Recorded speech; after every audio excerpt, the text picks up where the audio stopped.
উনি ভাবলেন যে এটার ক্রেডিট তো মোদিজি নিয়ে নিবে, তাহলে আমাকেও একটা মন্দিরের আদলে কিছু তৈরি করতে হবে। হিন্দু সংগঠনের সঙ্গে উনার কোনো সম্পর্ক নেই, কারণ উনি হিন্দুজম। মমতা ব্যানার্জি রেড রোডে প্রত্যেক বছর তিনি সকালবেলার প্রেয়ারে আসেন। পুরী ধামকে নকল করবেন না, এ অধিকার কোন হিন্দু আপনাকে দেয়নি। সাহস হয় কোথা থেকে? হজ তুলবো, ভোগশালা তৈরি করব, কোত্থেকে সাহস হয় আমি জানতে চাই।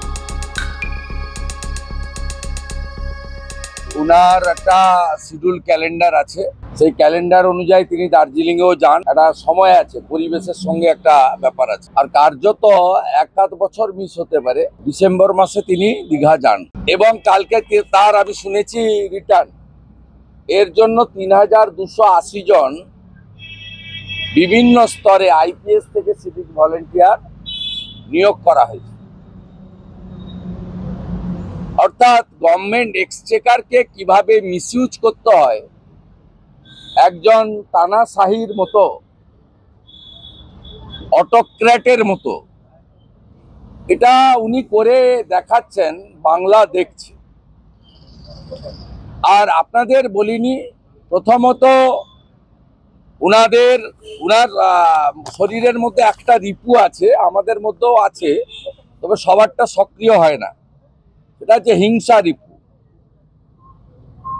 যখন হিন্দুরা চাঁদা দিয়ে বিশ্ব হিন্দু পরিষদের নেতৃত্বে হিন্দুদের টাকায়, সরকারি টাকায়, সুপ্রিম কোর্টের নির্দেশকে মান্যতা দিয়ে অযোধ্যায় রাম মন্দির হলো, তখন ওনার হিংসা রিপুটা একটু সক্রিয় হলো।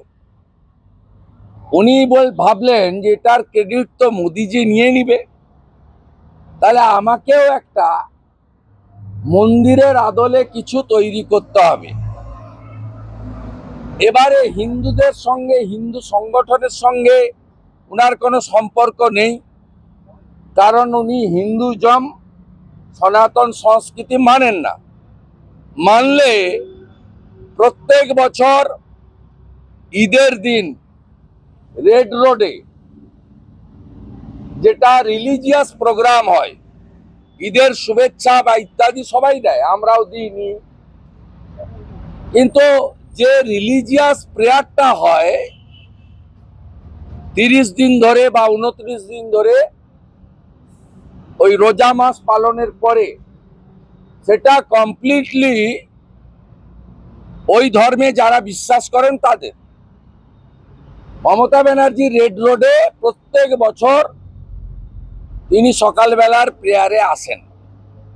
স্বাভাবিক কারণে যিনি রেড রোডে দাঁড়িয়ে 100 দিনের টাকা নেই কেন, জবাব চাই, জবাব দাও, নকল ওয়াশিং মেশিন বসিয়ে কালো কাপড় ঢুকিয়ে সাদা কাপড় বের করানোর ড্রামা, সেদিন তিনি বলেছিলেন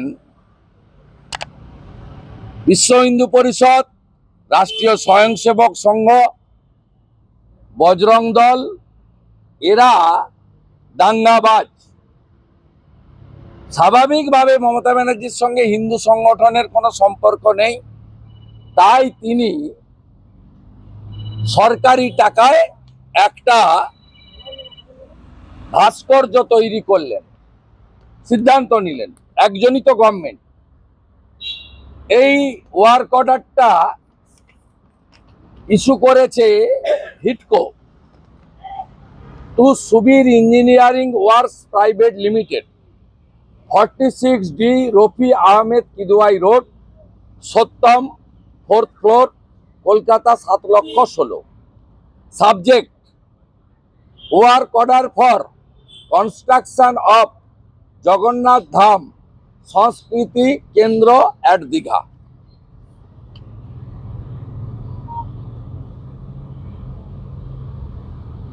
হলো, কাগজপত্রে কোথাও টেম্পল লেখা নেই।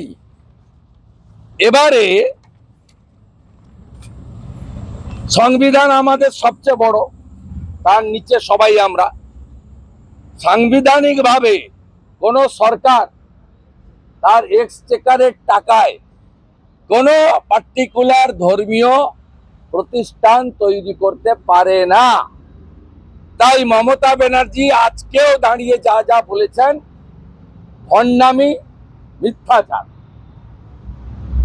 আমি একজন জগন্নাথ দেবের ভক্ত হিসেবে আমি বা আমার দুই সাথী আমরা পরিষ্কার ভাবে বলতে চাই, চার ধামের এক ধাম পুরী ধাম। পুরী ধামকে নকল করবেন না, এ অধিকার কোন হিন্দু আপনাকে দেয়নি। কেদার ধাম, বদ্রী ধামের নকল হয় না, শঙ্করাচার্যের বিকল্প হয় না, গীতাকে পাল্টে দেওয়া যায় না। আপনি অভিনন্দনকে শুভনন্দন করতে পারেন, পুরী ধামের বদল আপনি করতে পারেন না। আপনার সাহস হয় কোথা থেকে?